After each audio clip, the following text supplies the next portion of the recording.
Hello बच्चों। तो कैसे हैं आप सब लोग? उम्मीद है अच्छे होंगे, स्वस्थ होंगे। जैसे कि आप सब लोग जानते हैं, हमने 10th क्लास की एक साइंस की सीरीज़ चालू की हुई है।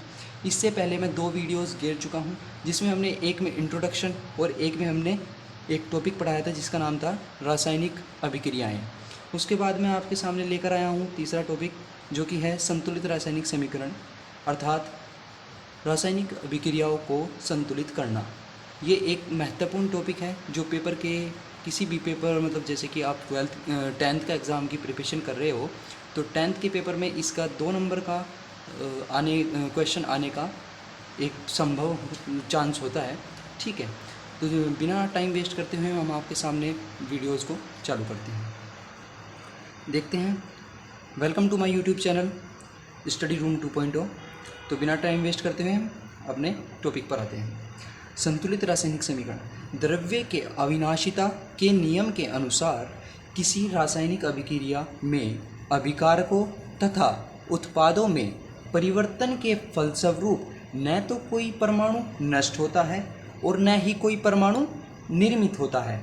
ऐसी रासायनिक समीकरण जिसमें दोनों पक्षों में परमाणुओं की संख्या समान होती है उसे संतुलित रासायनिक समीकरण कहते हैं। अर्थात हम इसका एक एग्जाम्पल देकर आपको समझाएंगे कि हम कहना क्या चाहते हैं।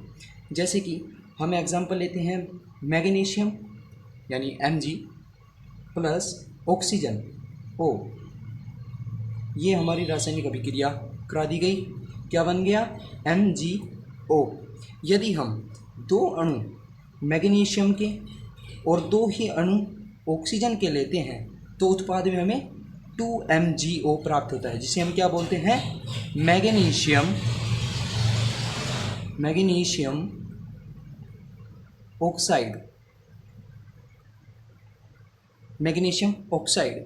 तो आप देख सकते हैं कि इधर जो हमारे अभिकारक हैं इनमें भी हमारी Mg के अणुओं की संख्या और इधर भी Mg के अणुओं की संख्या 2 है, और O2 यानी ऑक्सीजन के अणुओं की संख्या और इधर भी उत्पाद में भी हमारी ऑक्सीजन की जो अणुओं की संख्या है वो समान है। तो न तो कोई अणु नष्ट हुआ और न ही कोई परमाणु निर्मित हुआ। इसे ही हम क्या कहलाते हैं? संतुलित रासायनिक समीकरण कहलाते हैं। इससे हम आगे पढ़ते हैं रासायनिक समीकरण के लाभ। रासायनिक अभिक्रिया के अभिकारकों तथा उत्पादों की मोल संख्या मालूम होने पर उसके द्रव्यमान की जानकारी प्राप्त होती है। अर्थात 1 मोल का द्रव्यमान 6.023 गुणा 10⁻23 ग्राम प्रति मोल होती है। अर्थात आप जैसे कि पढ़ पा रहे हैं कि यदि हम अभिकारक और उत्पादों का मोलों की संख्या हमें मालूम हो तो इसके माध्यम से हम इनकी द्रव्यमान की जानकारी प्राप्त कर सकते हैं, क्योंकि 1 मोल का द्रव्यमान कितना होता है? 6.023 गुणा 10⁻23 ग्राम प्रति मोल होता है। नेक्स्ट पॉइंट हम पढ़ते हैं। रासायनिक अभिक्रिया के अभिकारकों का कुल द्रव्यमान उत्पादों के कुल द्रव्यमान के बराबर होता है। इसे भी हम आपको एक एग्जाम्पल के थ्रू समझाएंगे। वापस हम पुनः हम क्या ले लेते हैं? मैग्नीशियम ऑक्साइड का ही एक एग्जाम्पल ले लेते हैं। जैसे 2Mg प्लस O2, इसकी हम रासायनिक अभिक्रिया करा देते हैं तो हमारे पास क्या प्राप्त हो जाता है? 2MgO यानी मैग्नीशियम ऑक्साइड।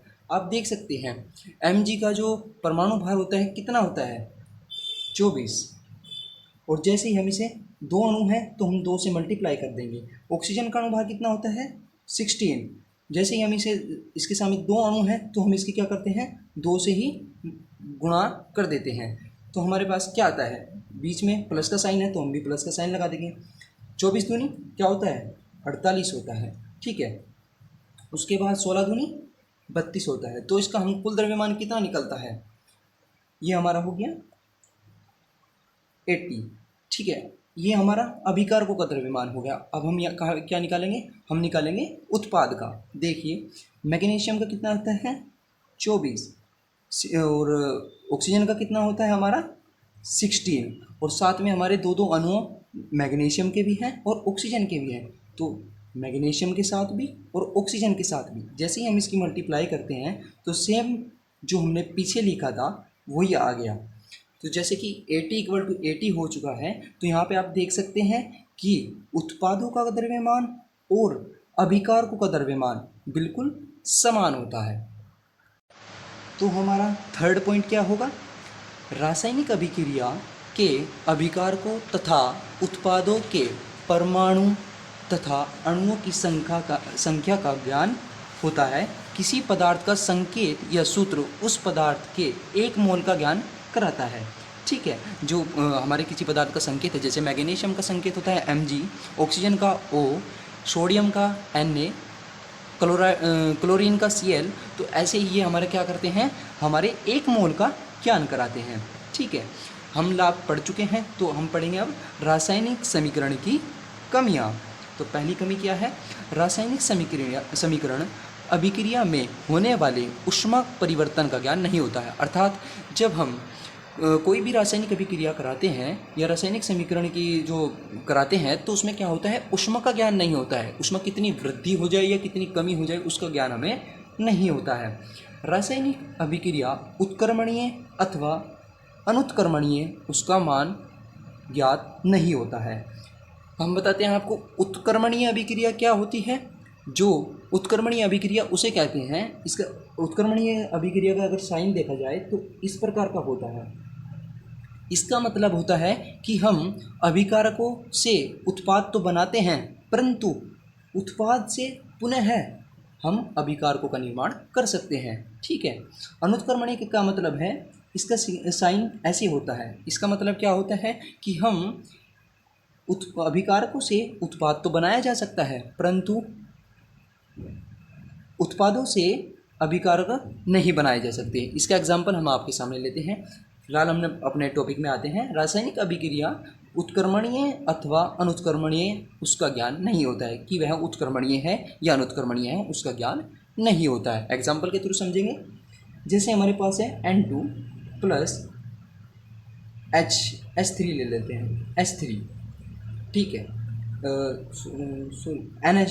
H2 लेंगे हम, H2 लेंगे और 3 मोल ले लिया हमने इसकी। ठीक है, उसके बाद हम इसकी उत्क्रमणीय अभिक्रिया करा देते हैं। वो हो जाएगा हमारा क्या, 2NH3।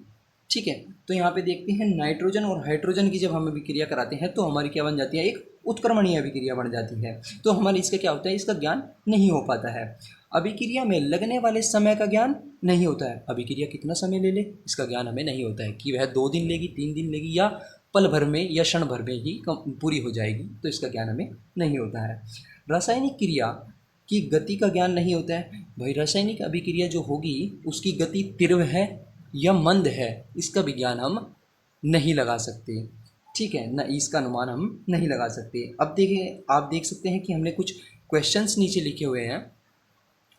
ये जो है इनको संतुलित करना है। ठीक है, जैसे कि हमने आज संतुलित रासायनिक समीकरण का टॉपिक पढ़ा है, तो बच्चों आपसे अनुरोध है कि आप इन क्वेश्चनों को ट्राई करेंगे, अपने आप करके देखेंगे, जिससे कि आपके 2 नंबर पेपर में बिल्कुल पक्के हो सकें। ठीक है, तो बच्चों फाइनली मैं कहना चाहता हूँ कि जितना मैं पढ़ा चुका हूँ आप इसका रिवीजन ज़रूर करें, क्योंकि रिवीजन जो होता है एक मोस्ट इम्पोर्टेंट पार्ट होता है किसी भी तरह की स्टडी करने का। ठीक है, और जैसे कि बच्चों मैं आपकी कमेंट पढ़ पा रहा हूँ कि वीडियो में क्लियरिटी नहीं आ रही है। इधर से मैं क्लियरिटी ज़रूर दे रहा हूँ, लेकिन क्लियरिटी क्यों नहीं आ रही है उसका कारण मेरे को अभी तक नहीं पता चला है, लेकिन मैं इसको सुधारने में बिल्कुल प्रयास कर रहा हूँ, लगातार ही ढूंढने की कोशिश कर रहा हूँ। तो बच्चों मैं आपके लिए ये वाला कंटेंट दोबारा लिख के लेकर आया हूँ, तो आप देख सकते हैं और कमेंट करके ज़रूर बताइएगा आपको वीडियो कैसी लगी।